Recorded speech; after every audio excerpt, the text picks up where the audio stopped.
Good morning, Lighthouse. Happy New Year and 新年快乐. My name is Sherman, and like the song says, this is my story. The year was 1986. I was a 7-year-old kid. My sister was 3 years old. And what happened next would shape our lives for the next couple of decades to come. I was on the floor, and my mom was taking out her bag, putting her clothes in her bag, and I was taking them out of her bag, and she was then putting them in her bag again. She was leaving the house. My mom left my dad for another person. I was 7 years old, my sister was 3. It marked us for a long time to come. My father was a lovely man, but he was with the Air Force, where beer is very cheap in Singapore, as you would know, with a mess. And so, like every good Asian dad, he doesn't talk so much. And as a result, what happened was my sister and I, we grew up in the environment of abandonment. We grew up pretty much like orphans because we didn't have a relationship with our parents. We were sent to my father's parents, my grandparents, to be brought up. But very shortly, my grandmother had a stroke. So the attention that was given to us was really very scarce. And that really resulted in many bad things happening to us. Primarily, number one, I know I became suicidal at least twice in my life. I was very lost. Self-esteem was very low. And I had this disdain for authority figures because to me, adults would only let you down. Now, my father's family, where I was brought up in, was very staunch Catholic. So strong and staunch that my uncle, my father's brother, is now a priest. Just celebrated 25 years actually of being a priest. And my auntie, his sister, was about to be a nun and went to the US for that until unfortunately the priest took the money away and she had to come back. So that was unfortunate, but they were very, very strong Catholics. So I grew up in that space. And like every good Catholic boy, I served in the altar boy, largely for the choir girls, and did all that stuff growing up.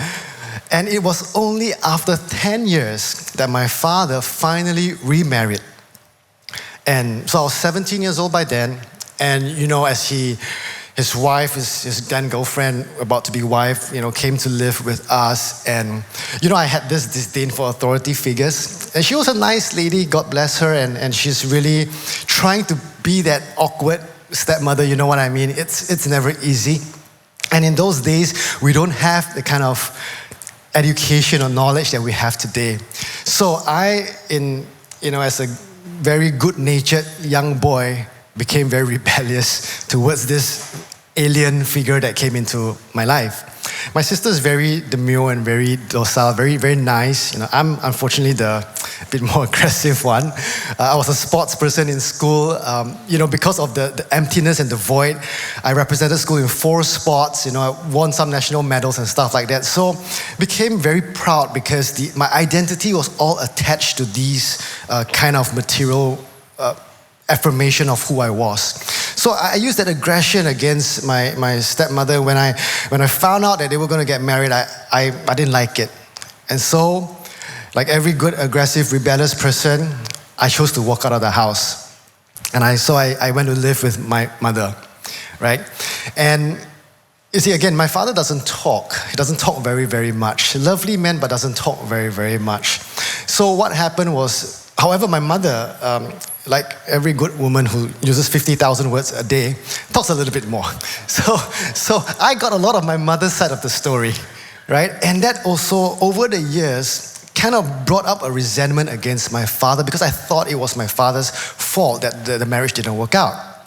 And that also contributed to my rebellion against his wife, my stepmother. So as I moved on and I went to stay with my mother, the good thing and the blessing of it was that my mother, after leaving us, married the person she left my father for.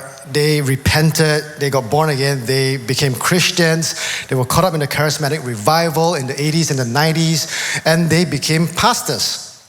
God really transformed their lives and became pastors. But pastors are also not perfect. Except Pastor Pacer, maybe, you know. Yes, come on, he's a great man, really. We're about the same age, but he looks younger than me, you know. So anyway, he became pastor, and of course, when I stayed with my mom, I was soaked up in the environment. And something happened to me, and I encountered the Lord when I was 17 years old, 10 years after my mom left. There was a worship pastor from US, from Christ for the Nations Institute, Pastor Kevin Jonas. For the younger ones, if you know the Jonas Brothers, he's the father of the Jonas Brothers, and also Kevin Sr. And he came down and he did a worship night. And at that time, I couldn't play the keyboard very well, because I grew up in that kind of, there was no privilege for me to go learn the keyboard. I could do like 3-finger chord stuff, you know, the musicians, you would understand what I mean. Anyway, the person playing for Kevin was pregnant at the time, and so she couldn't play, and they threw me into the fray, not knowing that I couldn't play very well because I was a pastor's kid, so to speak, right? Anyway, I played second keyboard. On the last night, Kevin Jonas turned around and said, Sherman, take over my keyboard because I'm going to pray for the people. And I was like, this is bad because now everyone's going to know I cannot play, right? So, but what can you do? So I stepped into that keyboard, and Kevin stepped down to pray for the people. And the Lord just came upon me and I suddenly could play. It was crazy. Yeah, it was just like that. And I still can't play very well today. Our brother Jerry would tell you that. He recorded an album for us. You know, I subsequently went on to lead worship a lot and stuff like that. But the Lord just created a miracle. So anyway, that encounter got me to know God in a very, very intimate and real fashion. But that orphan heart, that orphan spirit, that spirit of abandonment was still present in my heart because it was a sacred cow I did not want to give to God. I, in my heart, still could not forgive my parents, you know, and especially my mom for abandoning me. So anyway, I lived with that, and it was tormenting to live with that, I'll tell you. And very shortly, because I was still very rebellious towards my father, still very angry towards my father because I thought that my father was, you know, at fault for the marriage. Well, I mean, both parties are always going to be at fault, but I always thought it was only him. My father's sister decided to sit me down one day and gave me the whole rundown of what happened. And I understood that I was only given the half-truths for a long time of my life. So can you imagine 15 years of your life, you're given half-truths by your parents? It's not a good feeling. So I confronted my mom and my stepfather. They were pastors. I became by then the worship leader of the church because of the encounter. And obviously things didn't turn out too well. And you could guess by now how I would behave. I showed a very bad attitude. I would sulk in church, refuse to lead worship, all that bad things. Not proud of myself, I'll be honest with you. I'm still very embarrassed by it, to be honest. And when the tire hit the road, they sat me down and said, look, Sherman, this is not working out because you're the pastor's kid, you're the worship leader, and this cannot happen. Either you figure this out or we really have to move you out. You probably also guess now what I did because I have a track record now, right? I left my mom's house. The problem was I was in second year university and I didn't have money to pay for my education, right? So I moved out, found a room, rented a room, tried to study. Mom didn't want to pay for my education. Went to my dad, said, can you help? My dad by that time had 2 boys, 2 kids, and a wife. And he said, well, you know, your mom's problem now, so to speak. So unfortunately, I can't help you. I've got my own commitments. So I was left in limbo. Anyway, took a loan, finished my education, and started working in banking. Now, at that time, all I wanted to do when I started to work was, in my mind, to send a message to my parents that I don't need them anymore. Because you abandoned me, you want to pay for medication, don't need you, right? So I worked very hard and became very successful financially, right? So this was years of 24, 25, 26, and it was a blessing because the Lord, it was a blessing and then a curse subsequently. You know, the Lord allowed me to buy my first apartment in a very good district, and I was only 25 years old. You know, the Lord really, really prospered. And this is coming from like nothing, actually coming from debt because I had to pay my study loan and then buy a house, right? So most people don't start that way. Then what happened was that my career just really soared. But that orphan heart, that spirit of abandonment, that brokenness was still there. That aggression towards authority figures was still there. So I was not very well liked, I would say, among authority figures, even though I was a worship leader in the scene and stuff like that. I was worship leading by then in another church and different things like this. But I just couldn't submit to authority. So fast forward that story, 2011 now comes. I have three crises in my life. The first crisis was a financial one. I was in stockbroking and I overnight was liable for several $1 million. So I lost everything. And that was a time where I met my wife, and can I ask my wife to stand right now, my very beautiful wife, Evangeline. If you ever doubt that I have good taste, let Evangeline just resolve this doubt right now, okay? She's an amazing person that happened to me. So I met her, but we didn't like each other. She was dating someone else, I was dating someone else. A colleague sat me down one day and he said, Sherman, you're not bad looking, right? Not bad looking. And and you're, but not as good looking as Pastor Pace. And you're very successful in career and stuff like that, quite all right. Well, settle down, right? You love the Lord, settle down. And I told my friend Victor, who was blind on one eye and 90% blind on the other, pretty much blind. He said, Victor, I can't seem to hold a relationship together, And you guys would imagine why, right? Because this proud, arrogant person, drive fast car, all this flashy stuff, which girl would like? Anyway, Victor said to me, Sherman, because in your heart you want the woman to love you. But what you're doing is you want the woman to admire you. For the woman to love you, you must first love the woman. Okay, that's a free marriage tip, by the way. All right, so I was like, I caught something there, and I became very focused on really getting someone, to love on that person. So anyway, I found someone, let my guard down, became very vulnerable, love on the person. In 2011, caught this person pants down cheating on me.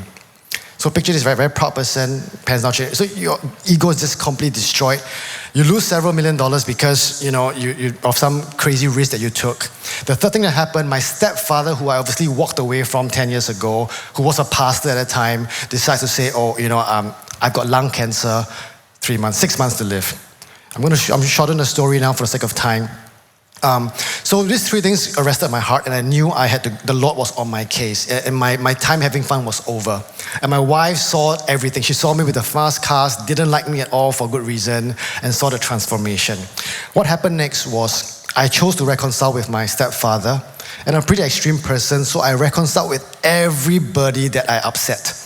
All the pastors that I upset, all the bosses, everyone that I really pretty much was unhappy with. I just really went to reconcile with them. I would humble myself and just said, look, in fact, one pastor wanted to kind of use a space that we had, and I told my team we'll give the best hospitality to this pastor because I upset him previously. I just did all that, and for me it was just the right thing to do. And it started with this way. It started on the 29th of January 2013. I went to my stepfather's deathbed and I said to him, Pops, I love you. And I know you've got two things on your heart. Your son, my stepbrother, who was very young at the time, and the church. I said, I'll take care of both. I'll pastor the church and I'll take care of my stepbrother. That afternoon, 29th January 2013, he passed away after 1 year. And that really started to trigger my whole series of just going out there and forgiving people, forgiving first my stepfather, my mother, and then going all the way. And God was so merciful and gracious because for the first time I learned to be a son. And He sent me 5 spiritual fathers. Although I encountered the Lord when I was 17, playing for Kevin Jonas, it was that 2 years in 2013 and 2014 that I really, really encountered a lot, a second and more powerful time by first learning to be a son because God is a perfect father. And these spiritual fathers just came through for me. They were so patient with me. They sat me down, 5 of them. One of them today is my father-in-law. No deliberate, it wasn't intentional. It just, we got along really, really well. But one of them, and 5 of them just sat me, just gave me all the time. And I did everything that they said I had to do. They were not perfect, but whatever they said, I would just do it because my heart was, I'm a son, I'll obey my father. And the final breakthrough that came was one of them, my spiritual father, he said, Sherman, you're very good at forgiving, But Matthew chapter 5, the Lord says, go bless your enemies. And I remember this.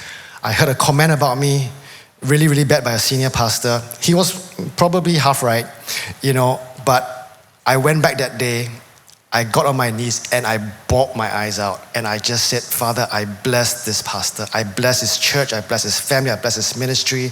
Forgive him. I love him. May he prosper exceedingly. And this spiritual father taught me Matthew chapter 5, bless your enemies. Bless those that hurt you and persecute you. Because by these people will know that you are a child of God. And today, as you've seen, I've got a very beautiful wife. It's a miracle because we come from a very diverse background, my wife and I. The Lord's given us 2 businesses to run. And I found that every time I forgave somebody, I blessed my enemies, the Lord prospered the business. And I just forgave and I obeyed the word of the Lord. The Lord just opened the door. And the biggest door He opened was to have me have a family now that is perfect. And I just want to land with this. I love my parents. They are amazing. They come to my home. I'm just really, the family is really great right now. The last few years after COVID, I've been traveling a lot for work. And one day I got tired of having 2 reunion dinners, 2 birthday lunches, just tired of it. So one day I said, you know what, guys, you all, my father, my mother, you all never talked for 40 years already, right? Or 30 something years. Just come together. And I put all of them together. So my stepbrother, my sister, my nieces, all in one big family. And the Lord brought that full reconciliation. Recently, my mom, extreme, during one of the family gatherings, my wife's birthday actually it was, right? So I invited everybody to come. My mom showed up with this many plastic bags of stuff. And I was like, what is that, Mom? She said, oh yeah, just some dessert, and here's one for your dad. Ask him to bring it home. It was a complete restoration of the family. So only Jesus, only Abba, only our Heavenly Father can do that. And this is my story. Thank you.